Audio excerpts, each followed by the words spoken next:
Jig fishing today, right? Today we are talking everything jigs. One of my favorite ways to fish. And so we're going to cover, literally just about everything.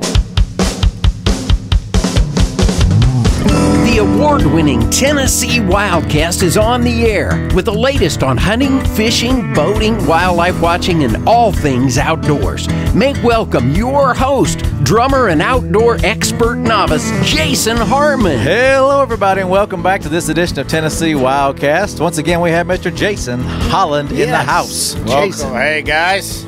Thanks for having me. Secrets with the Holland. Yeah. They're going to be secrets not much longer.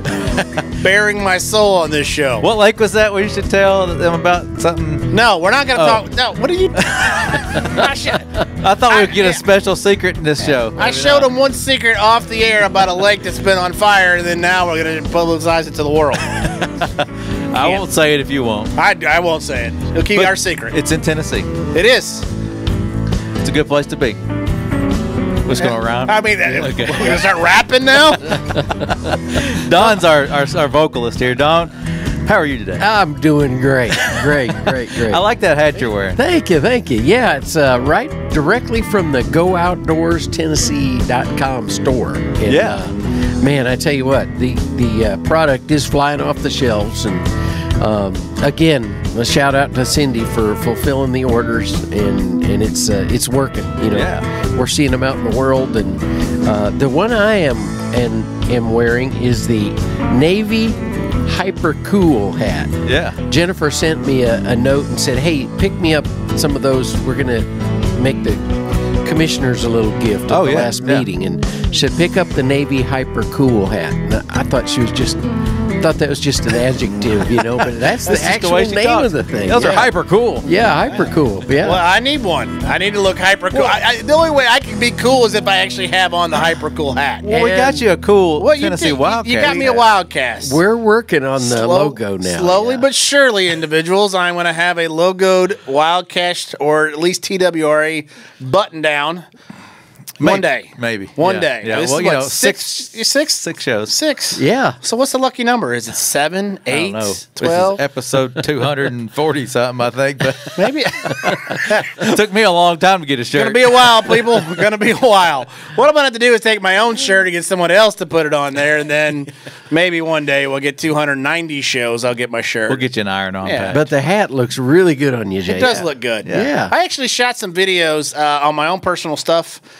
Jason Holland Fishing, shameless plug right there. There you go. But actually, I had a WildCast hat on. I like that. And had several people on social media mention it, so good. I'm not representing. They said, "What's that?"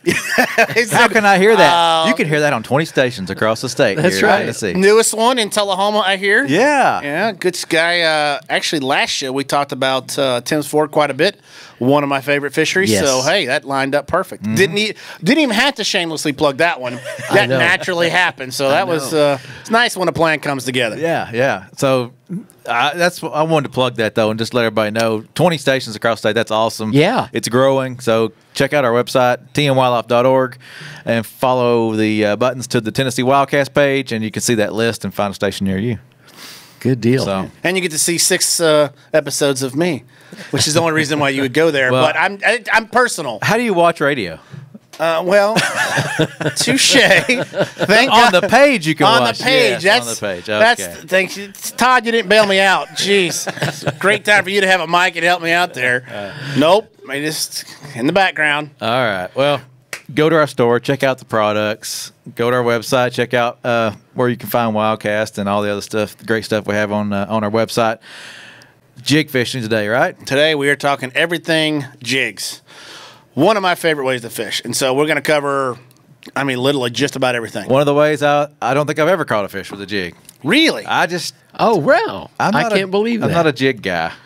Well, here's the thing. I struggled when I got into fishing with jigs. And for whatever reason, I had this whole mental block about a jig. It's like, I don't know how to throw it. When do I throw it? How do I throw it? How do I move it? What weight? Because there is a lot of different variations of a jig. Parentheses jig. What is it?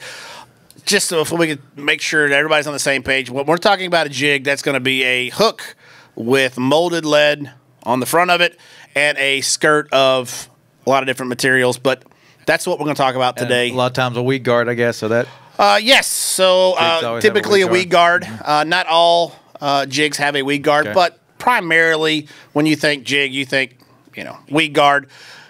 I fell in love with jug fishing. I love to go jug fishing. This is now a catfish show. We just shifted gears that fast. Hey, I got a video on our YouTube page that shows you how to jug fish. Well, go check it out. We're going to need to get that going because apparently I love to jug fish.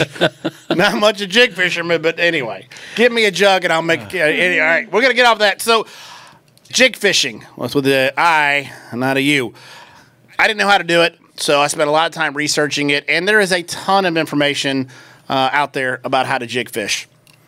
And what really got me turned on to was the fact that it doesn't matter what time of year, doesn't matter what lake that you're on, doesn't matter if it's water and there's a bass in it, there is a jig that will work in that scenario. What really helped me get over the hump with it is that I actually caught my personal best bass on a jig, and she is on my wall. And I caught it. How'd you hold her down? Just flopping on the wall? Yeah, well, nails, some super glue. I don't know if you guys know this or not, but Gorilla Tape is fantastic. Right, she's a little uncomfortable, but she's up there. Beautiful.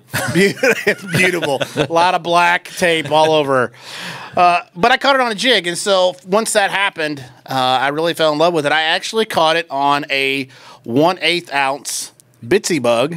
By Strike King. It's really this is the smallest jig at the time. This has been, I don't know, 8, 9 years ago. And we're just kind of messing around in a pond and wound up catching 11.3. Wow. And ever since then, I've had you can imagine, an affiliation. That's not the right word I'm looking for. You've had the bug. An affinity? Affinity, there's the word. There Thank God for Mr. Don coming up, bringing up my misplacing of words. But the great thing about jigs is you can fish them anywhere, anytime, and it doesn't have to be complicated. It can be really, really simple. And we'll start with this. From a color selection, and there is every color under the sun in jigs, but green pumpkin, a black and blue, or a dark color. I like black and blue. And then from there, all you really need is a white. And that covers the full gamut. Green pumpkin, black, and blue will be your bottom type baits. Your bottom hopping baits is what they're called. And then white is going to be in your swim jigs. And it really can be that simple. Now, we're going to get into a little bit more of the weeds, but if you're just getting into it, stick with those colors. If it's going to be on the bottom, think natural. If you're going to be swimming a jig, think, again, what you're trying to mimic. In most of the cases, you're going to be trying to mimic a shad or something along those lines where white will do a really good job.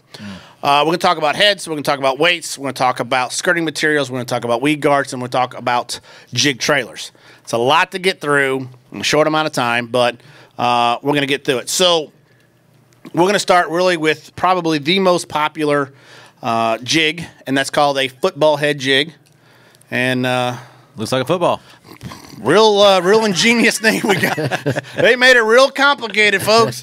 But it's exactly, the head is shaped exactly like a football. The reason why it's shaped that way is the main reason where you would use a football jig is going to be on a hard bottom, a rock. It's going to be anywhere that there's an area, where there is an opportunity for a jig head to get stuck into something. So what a football head does, you got to remember this is typically a bottom dragging or bottom hopping. We like to throw you across bottles, Coke bottles typically. Bottom hopping bait. And so as you're dragging that football head, because it's oblong, what it does is it won't jam or cram into rocks, such as maybe a more pointed head jig. Oh, yeah, I see. And so you got that width. And by having that, and the shape of it has a tendency to hit, roll over, and pop loose. So if you're dragging a jig on probably one of the best jig fishing lakes literally in the country is in our state. Dale Hollow is known to be a jig fishing lake. People come from all across the country and literally the world to throw a football head jig on Dale Hollow. Not Old Hickory, I can tell you that. Dale Hollow. And it's fantastic. It's a wonderful bite. We actually did a show this winter and with myself and Mr. Harmon here and caught some on the jig on Dale Hollow. Yeah, you did. That football head jig is perfect for that. Weight, we'll hit that real fast. Typically, you're going to be in that 1/2 ounce to 3/4 ounce if you're in a football head jig. So if you're going to be, the way I like to, it's pretty simple. I have, I guess, great mathematical skill. It's completely not true. Looking forward to this. Between 6 foot and roughly 16 foot, I'm going to throw a 1/2 ounce. Falls a little faster than 6 foot. It's a little bit slower in the 16 foot, but it's a really good all around. You can throw a 3/4 and be fine. It's just that 3/4 is going to be really big and really heavy if you're throwing it up shallower. If the fish are in that 6 to 10 foot range. What I'll do from 16 to roughly give or take 25 or 30. Del Hollow, sometimes you're 35, 38 foot throwing a jig, which is. It's very few places in the country that you're going to do that. I mean, typically you're in that 15 to 25 to 28 foot. That's really the range that you stay in, and that's going to be a 3/4 ounce. You can go up to a 1 ounce. A 1 ounce is just, I mean, after 3, 4, 5 hours of throwing that thing all day, you would be surprised what a 1/4 ounce difference will make. And the availability of a 3/4 ounce jig compared to a 1 ounce is much higher. They're much more popular. So Kentucky Lake, fantastic out on the ledges. Old Hickory, they work really good if you want to go flipping. The only time, that's a great point to make that I didn't tell you about, 3/8. If I'm flipping a jig, what I mean by flipping is I'm just making short little pitches out to a specific target, to a stump, to a tree, something like that. I'll drop down to maybe a 3/8 on a jig. I still personally kind of like the 1/2 ounce. I feel like I can get better distance. And just that motion and flow. The only problem with that is sometimes if they're biting it out in the fall and they're in roughly if you're throwing in 4 foot of water and they're suspending that 2.5 foot or so, or maybe 3 foot, it's like a foot off the bottom. A lighter jig, again, it's going to flow. I'm scared they're going to fall slower, and that rate of fall. Sometimes they want to drop it right in front of their face and they'll just snap out and grab it. Sometimes they want that slow rate of fall, and so do a 3/8 ounce jig in that scenario. So my recommendation is if you got a boat and you got a couple rod and reels, if you go out flipping, have one with a 3/8 tied on, one with a 1/2 ounce. Go back and forth during the day, see which one gets a bit more, and then stick with that. Again, it's not rocket science, but it works. Yeah. So we talked a little bit about football jigs. We talked about sizes. The other one is called the Arcy, or sometimes it's called the banana jig, sometimes it's called the bass jig. And really what they're talking about is the head shape. That's really the, when you talk about different jigs, all you're really talking about is the shape of the head, because a weed guard typically and a skirt is pretty much standard on all jigs. So this is called an Arcy jig. Kind of flat-headed. It is, and so I'm trying to hold this skirt so you can see it. So when it lands, oh, I got one hanging out. Hang on. Maybe. Todd, come help me. So there we go. And so when it sits on the ground, you throw this in your backyard to catch a big at the bottom of the lake, it's going to sit flat. And so what that does is, and we'll talk about trailers here in a second, but again, it positions that hook at an angle and also puts your trailer sticking at more of an upright position. Gotcha. So typically, if you see a crawfish and a bass is about to eat it, it's got its pinchers up and it's in that defensive position, trying to protect itself. Well, when you have a jig with that type of an angle, it causes the jig to look very much like that defensive position on a crawfish. And again, we're going to talk trailers, and so you got 2 little pinchers off the back. That's what makes an Arcy jig really good. Sometimes called a bass head jig, but it's really that basic shape, and it just positions the hook and the trailer off of the bottom instead of sitting there. It gets it elevated, and it makes that crawfish that's in that protected position. Do you only put a crawfish trailer on that, or could you put something else? No, you can put a lot of things on. All right, here we go. You're getting ahead of me, but sorry. No, it's. For whatever reason, everyone bass fishermen said it's always been, hey, I'm trying to imitate a crawfish, so I got to put a crawl type, something with pinchers or something with, and you don't have to. Yeah. Again, before we get there, let me hit one more thing about, because it's a good way to, when you got that on there, what you want to do is you want to, in essence, I call it activate the jig. It's not really the term, but it's what I think about is I want this skirt to flare. Right, so why you put silicone on the actual jig head is you want that flare of that silicone. Sometimes it's living rubber, sometimes it's mylar. There's all kinds of different materials. This jig in itself happens to be silicone. And so what you do is when you've got it on the bottom, you want to pop it or you want to create some type of slack in your line so this will either hop, and more importantly is this. Again, this is all in the water. All this is going to flare out and come back. So think about a crawfish when he goes to move, right? You got his 2 pinches out the back, and he has typically, I think it's 3 legs on each side, maybe 4. Let's go with 3 because this is my show, and this is what I'm saying it is. Oh, now. All right, I make Jason Harmon's show, my segment of the show. I'm going to say they got 3 on each side. Okay, I'll go with it. You good with that? Yeah, sure. All right, that passes the test.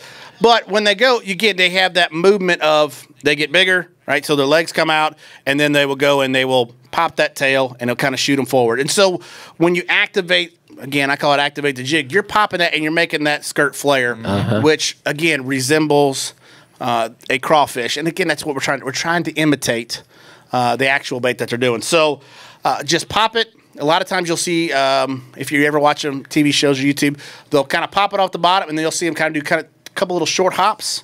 All they're doing is they're making that skirt flare. So in your mind, when you're working that jig, think about the actions that you're doing and making up here, what is my jig doing underneath the water?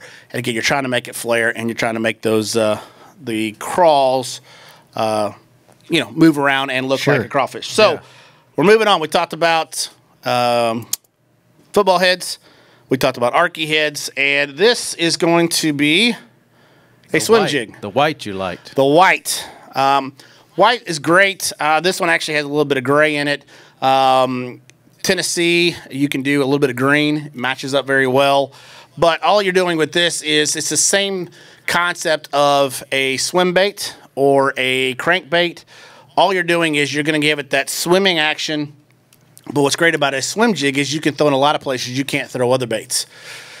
Old Hickory, for example, has a lot of bank grass, river grass, and a fantastic bite, especially when the shad spawn's going on, which it's going on this time of year, is that you got all the shad that's spawning, and they spawn up on the edges of those grass, that bank grass. Take a swim jig, throw it up there, and swim it through.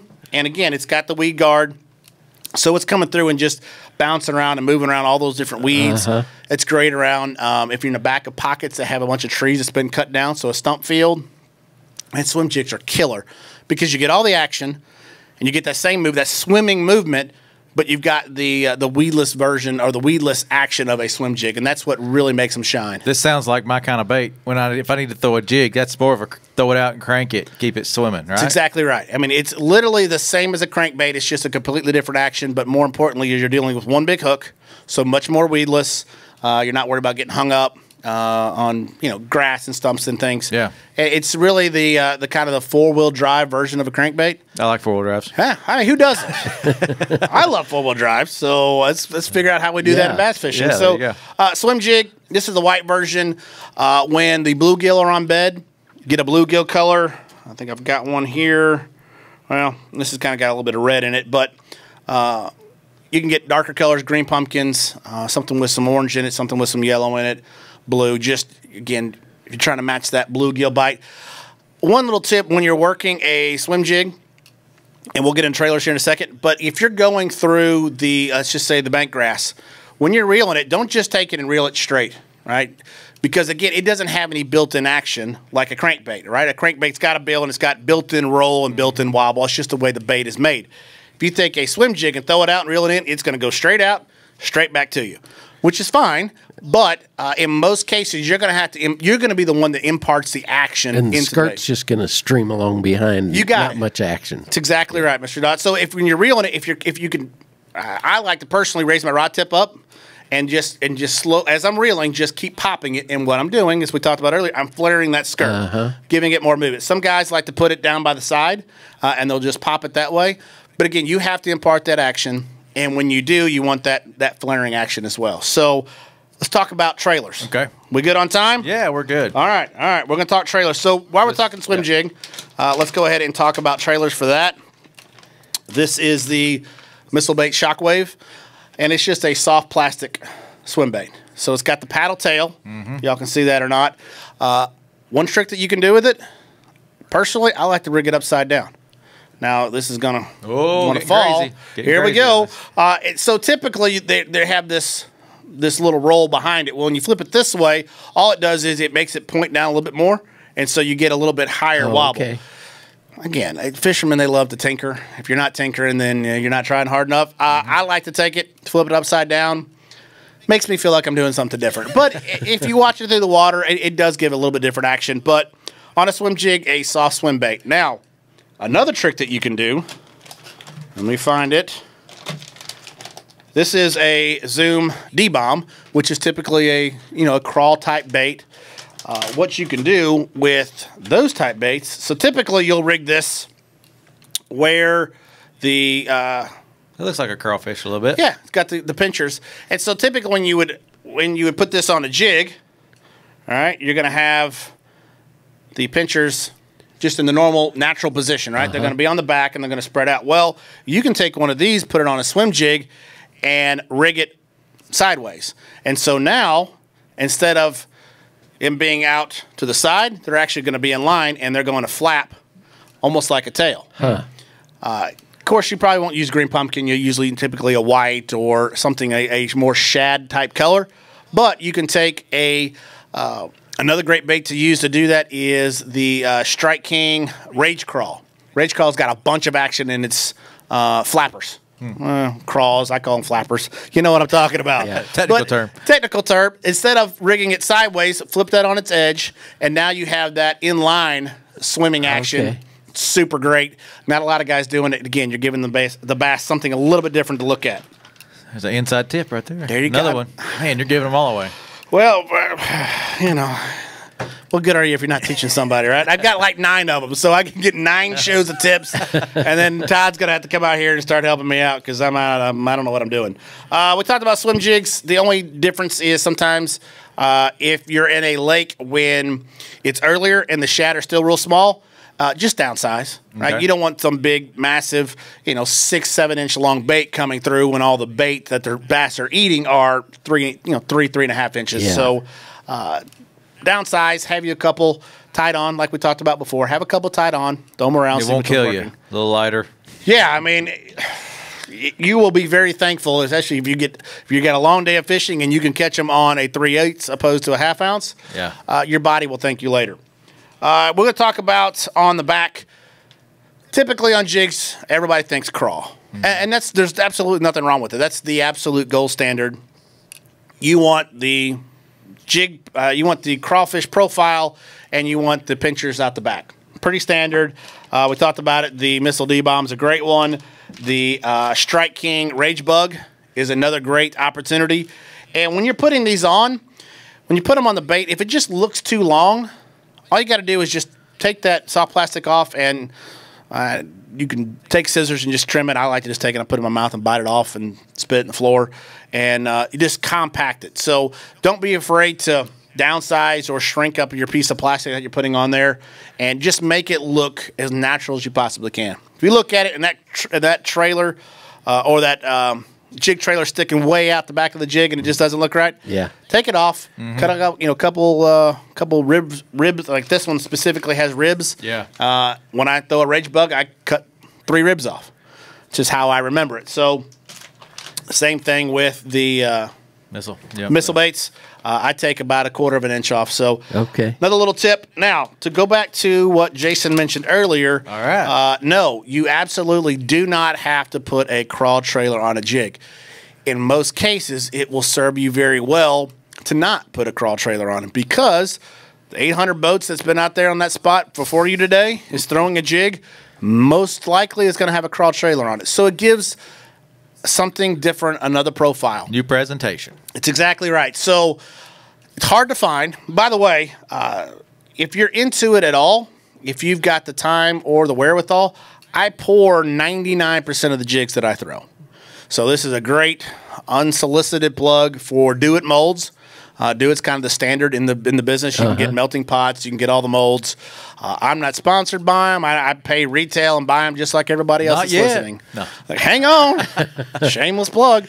But I like anything with lead. I can make them real cheap, and it's very simple. You literally can buy a melting pot and a mold.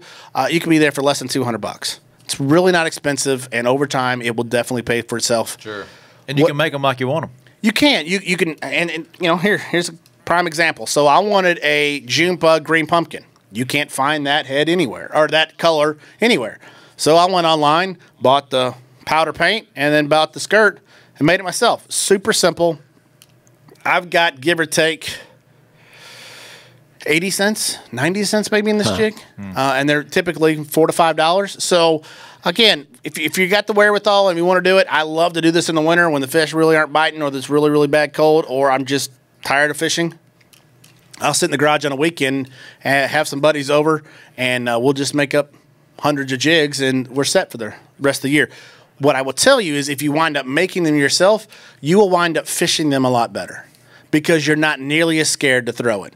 So if you're fishing bushes, buckbrush on Barkley, you're going to be pretty scared to go out and throw a $5 jig in the middle of a bush because you're going to hang up and break it off. Well, throwing a 95-cent jig compared to a $5 jig will make you a better fisherman because you're not scared to put it in places where most people necessarily wouldn't do it because they don't have hardly any money in it. So, again, if you got the wherewithal, I make all my jigs, shaky heads, weighted, wacky, just anything with lead. I go and I invest in the mold. What's really cool is get a buddy, and you buy a mold and he'll buy a mold. Get together on a weekend and pour them up and have a lot of fun doing it. There's the time, so we got to hurry.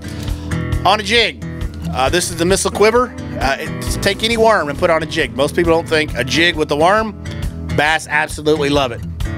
Gets their attention coming across the bottom, and you've got, anywhere between a 6 to a 10-inch worm on the back of that. Okay.